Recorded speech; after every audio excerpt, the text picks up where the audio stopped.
When you think about Japan's economy, it's this story of just these crazy highs and these really confusing lows. So, what if we just ignored all the headlines for a minute and looked at the actual numbers? That's exactly what we're going to do right now. We're going to follow the data and see what kind of story it tells us about this wild economic roller coaster Japan's been on for the last couple of decades. And believe me, it is a roller coaster. The story these numbers tell, it's not some slow, gentle curve. Not at all. It's all about a super fast climb, hitting this incredible peak, and then this sudden, sharp drop that has basically defined their economy for over a decade now. So the big question is, what happened? I mean, what happened to that economic giant that everyone thought was going to take over the world? That's really the core question we're digging into. And all the clues? They're right here in the data. Okay, look at this number, $49,175. This is the number. Back in 2012, this was the GDP per capita, basically the average economic output for every man, woman, and child in Japan.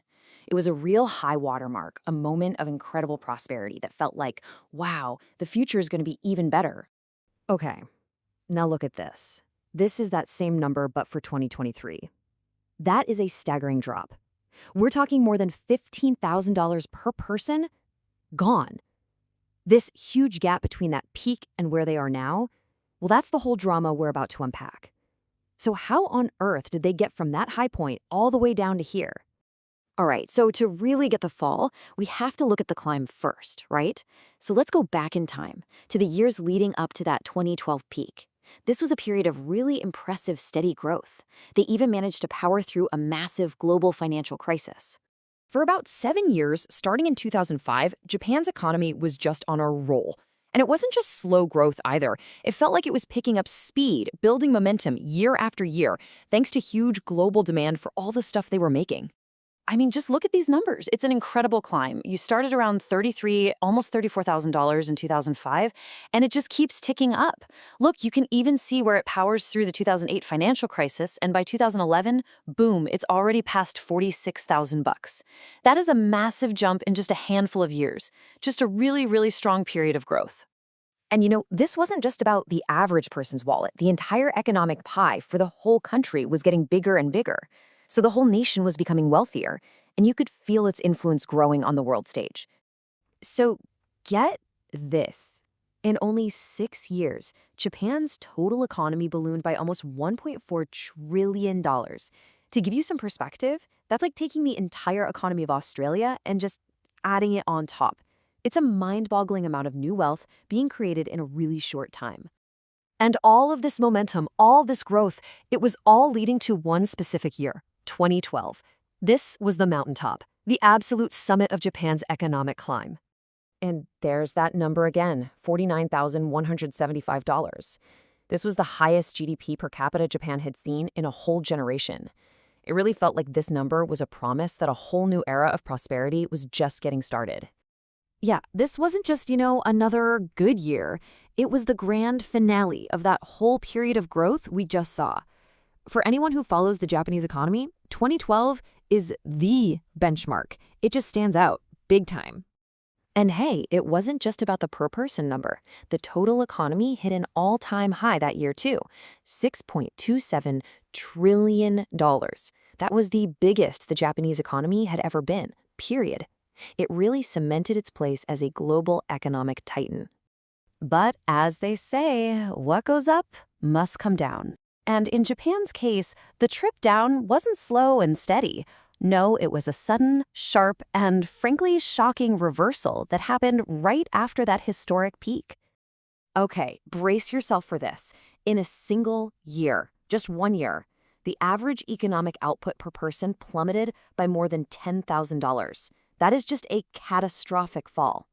Now, a big part of this story is a policy shift called Abenomics, which deliberately weakened the yen. And what that means is, when you measure it in US dollars, it looked like the economy literally just drove off a cliff. So, okay, what does that actually mean for people? Well, it means that, on average, each person in Japan now represented $10,000 less in economic value to the rest of the world than they did just the year before. That's a massive hit to a country's economic standing. And the bad news is, it didn't stop there. The slide continued right into 2014. And that's when it started to become really clear that this wasn't just a blip, not just some temporary currency thing. This was the start of a whole new and much tougher economic reality for Japan. The sheer scale of this drop is it's hard to wrap your head around. The entire economy lost over $1 trillion in value in just that 1 year between 2012 and 2013. That's a staggering amount of economic firepower just gone in only 12 months. So that brings us to the last decade or so. After that huge fall, the economy didn't exactly snap back. Instead, it just kind of entered this new phase, a sort of plateau, where it's been struggling to get back to where it was, dealing with some big challenges, like its aging population. And if you look at the data for the last decade, you can see Japan's economy has been pretty much stuck in this lower range. Sure, there have been a few little bumps up. It even flirted with $40,000 again, but nothing ever lasted. And the latest numbers, well, they show the trend is still pointing down. So if we step back, what are the big takeaways from all this data? First, that 2012 peak, it's still just a distant memory. They haven't gotten close to it since. Second, those little recoveries we saw, they never stuck around. Third, the most recent trend is unfortunately still pointing down. And maybe the biggest shock of all, that 2023 number is actually lower than where this whole story started back in 2005. And this right here is maybe the most powerful slide of all. It really sums up the whole story. Think about it. After almost 20 years, all that climbing to the peak and then the big fall, the GDP per person in 2023 is basically right back where it was in 2005. It's like they've come full circle, economically speaking. So what's next? What does the future hold? Well, from what the projections are saying for the next couple of years, it doesn't look like there's a clear path back to those glory days of 2012. Instead, it seems to suggest more of the same, an economy that's still struggling to find its footing, without a really clear direction forward.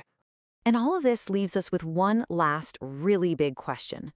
Is this decade-long plateau, is this just the new normal for Japan's economy? Or is it possible that things could somehow line up just right for another big climb?